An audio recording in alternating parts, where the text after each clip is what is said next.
ನಮಸ್ಕಾರ ರೀಪಾ ಎಲ್ಲ ದೊಡ್ಡ ಮಂದಿಗೂ ಹೆಂಗದಿರಿ. ನಾನು ನಿಮ್ಮ ದೀಪಾ ಗೌಡ. ಇವತ್ತಿನ ದಿನ ರೊಟ್ಟಿ ಮುಟ್ಗಿ ಮಾಡತ್ತೇನೆ. ಅದು ಎರಡು ಥರ ರೊಟ್ಟಿ ಮುಟ್ಗಿ ಮಾಡತ್ತೇನೆ ರೀ. ಒಂದು ಹಸಿ ಖಾರದ, ಇನ್ನೊಂದು ಒಣ ಖಾರದ. ಎರಡೂ ರೀತಿ ನಿಮಗೆ ಮಾಡಿ ತೋರಿಸ್ತೇನಂತ. ಅದು ನನ್ನ ಹವಳ ಮುತ್ತಿನ ಕತೆ ಜೊತೆ ನನ್ನ ರೊಟ್ಟಿ ಮುಟ್ಗಿ ಮಾಡತ್ತೇನೆ ರೀ. ಏನಿದು ಹವಳ ಮುತ್ತಿನ ಕತೆ ಅಂತ ಅನ್ನತ್ತೀರೇನು? ನೋಡ್ರಿ, ಆ ಕತೆ ನಾನು ನಿಮಗೆ ಹೇಳ್ತೇನಂತ.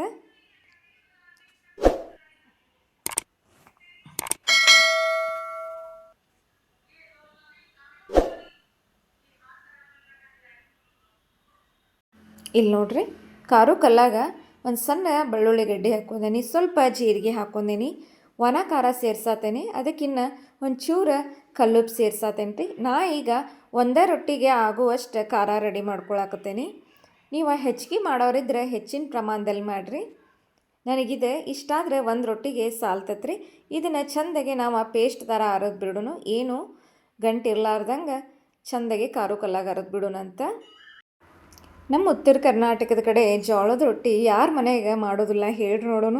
ಪ್ರತಿಯೊಬ್ಬರ ಮನೆಯಾಗೂ ಎರಡು ಟೈಮ್ ಪಟ ಪಟ ಪಟ ಪಟ ಅಂತ ಮನೆಗೆ ರೊಟ್ಟಿ ಸಪ್ಪಳ ಕೇಳ್ತಾವ್ರಿ.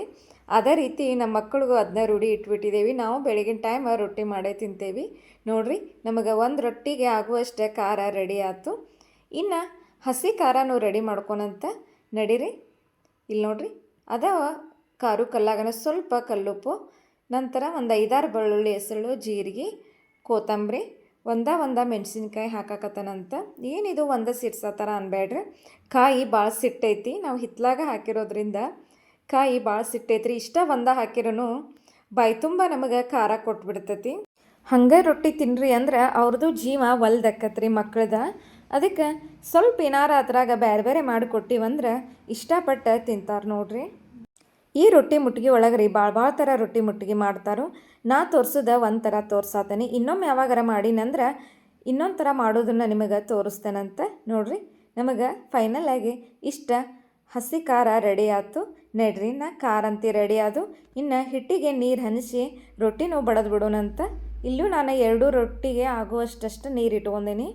ಆದಷ್ಟು ನಾವು ಈ ರೊಟ್ಟಿನ ಸ್ವಲ್ಪ ದಿಪ್ಪಿಟ್ಟು ಜಿಗಿಟಿನೂ ಮಾಡೋಣ್ರಿ. ಯಾಕಂದ್ರೆ ಬರ್ರಂತ ಉಬ್ಬಿ ಬಂದುಬಿಡ್ತಾವು. ಮನೆಗೆ ಯಾರು ಗೆಸ್ಟ್ ಬಂದಾಗ ನನ್ನ ಮಕ್ಕಳನ್ನ ನೋಡಿ 2 ಮಕ್ಕಳು ಹವಳ ಮುತ್ತಿನಂಗೆ ಅದಾರ ನೋಡುವ, ನಿಂದ ನಶೀಬ ಚಲೋ ಐತಿ ಅಂತ ಹೇಳಿ ಹೋಕ್ಕಾರು. ಖರೆ ಆದ್ರೆ ನನ್ನ 2 ಮಕ್ಕಳು ಅವ್ರು ಬಂದಾಗ ಹವಳ ಮುತ್ತಿನಂಗಿದ್ದು ಅವ್ರು ಹೋದಿಂದ ಹಾವು ಮುಂಗ್ಸಿ ಹೆಂಗೆ ಆಡ್ತಾರ್ರಿ.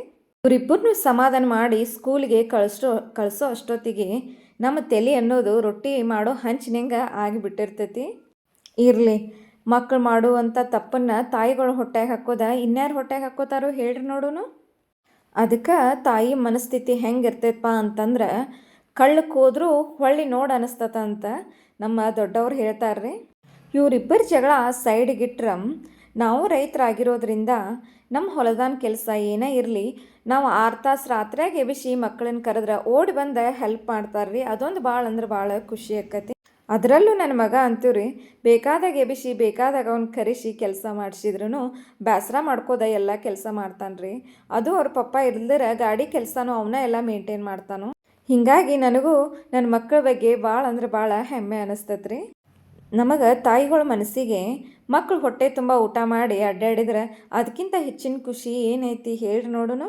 ನೋಡ್ರಿ, ನನ್ನ ಮಾತಿನ ಗದ್ದಲಾಗ ಪಟ ಅಂತ ರೊಟ್ಟಿನೂ ಬಡಿಯಾಕತ್ತಾನಂತ. ಆದಷ್ಟು ಒಂಚೂರು ದಿಪ್ಪಿಟ್ಟ ಮಾಡ್ಕೊಂಬಿಡೋನು.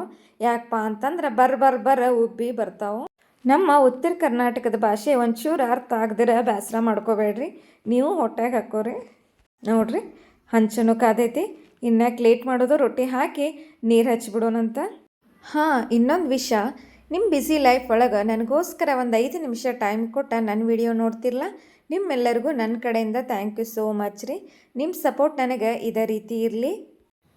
ನೋಡಿರಿ, ರೊಟ್ಟಿನೂ ಎಲ್ಲ ಉಬ್ಬಿ ಈ ರೀತಿ ಆಯ್ತು. ಇನ್ನು ಪಟ ಅಂತ ಇದನ್ನು ತೆಗೆದು ಖಾರ ಕಲ್ಲಾಗ ಹಾಕೊಂಡ್ಬಿಡೋಣಂತ. ಯಾಕಂದ್ರೆ ರೊಟ್ಟಿ ಆರ್ತಂದ್ರೆ ರೊಟ್ಟಿ ಮುಟ್ಗಿ ಮಾಡೋಕೆ ನಮಗೆ ಸರಿ ಆಗೋದಿಲ್ಲ. ಅದಕ್ಕೆ ಬಿಸಿ ಇದ್ದಾಗ ಮಾಡ್ಕೊಳಂತ. ಫಸ್ಟ್ ಒಣ ಖಾರದ್ದು ಮಾಡತ್ತೇನೆ ರೀ. ಯಾಕಂದ್ರೆ ಮೊದಲ ಬೇಡಿಕೆ ಮಗಳ ಇಟ್ಬಿಟ್ಟಿದ್ಲು ಒಣ ಖಾರದ್ದಂತ. ಅದಕ್ಕೆ ಆಕೆಗೆ ಫಸ್ಟ್ ಮಾಡಿಕೊಡತ್ತೇನೆ. ನೋಡಿರಿ, ಸ್ವಲ್ಪ ಬಿಸಿ ರೊಟ್ಟಿ ಹಾಕಿ ನಾ ಬೆಣ್ಣೆ ಹಾಕಿದ್ದೀನಿ. ನೀವು ತುಪ್ಪ ಇದ್ರೆ ತುಪ್ಪ ಹಾಕ್ರಿ, ಇಲ್ಲಾಂದ್ರೆ ಅಡುಗೆ ಎಣ್ಣೆ ಹಾಕೋರಿದ್ರೆ ಅಡುಗೆ ಎಣ್ಣೆನೂ ಹಾಕ್ರಿ. ಅರದಿಟ್ಟಿದ್ದೀವಲ್ಲ ಆ ಖಾರನೂ ಸೇರಿಸಿ ಇನ್ನು ಒಂದೆರಡು ಮೂರು ಬರೀ ಕುಟ್ಟಿ ಪಟ ಪಟ ಪಟ ಅಂತಂದು ಉಂಡೆ ಕಟ್ಟಿಬಿಡೋಣಂತ್ರಿ. ನೋಡಿರಿ ಫೈನಲ್ ಆಗಿ ನಮಗೆ ರೊಟ್ಟಿ ಮುಟ್ಟಿಗೆ ಕೆಂಪು ಖಾರದ ರೆಡಿ ಆಯ್ತು.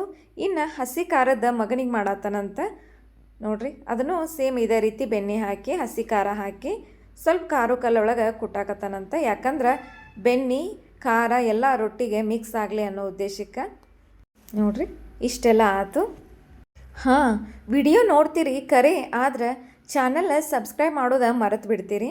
ಅದಕ್ಕೆ ನೀವು ನಮ್ಮನ್ನು ಮರೆತರೂ ನಾವು ನಿಮ್ಮನ್ನು ಮರೀದಿಲ್ಲ. ಹೆಂಗಪ್ಪ ಅಂತಂದ್ರೆ, ನೀವು ಚಾನಲ್ನ ಸಬ್ಸ್ಕ್ರೈಬ್ ಮಾಡಿ ನೋಡಿದ್ದ ಕರೆ ಆದ್ರೆ ನಾ ಹಾಕುವಂಥ ಎಲ್ಲ ವಿಡಿಯೋಸ್ದ ನೋಟಿಫಿಕೇಷನ್ನ ಟಕ ಟಕ ಅಂತ ನಿಮ್ಮ ಫೋನಿಗೆ ಬಂದು ನನ್ನ ನೆನಪು ನಿಮಗೆ ಮಾಡಿ ಕೊಡ್ತಾವ್ರಿ. ಅದಕ್ಕೆ ದಯವಿಟ್ಟು ಚಾನಲ್ನ ಸಬ್ಸ್ಕ್ರೈಬ್ ಮಾಡ್ಕೊಂಡು ನನಗೆ ಸಪೋರ್ಟ್ ಮಾಡಿರಿ. ಇಷ್ಟ ಆದ್ರೆ ಲೈಕ್ ಮಾಡಿರಿ, ಇನ್ನೊಬ್ಬರಿಗೆ ಶೇರ್ ಮಾಡಿರಿ.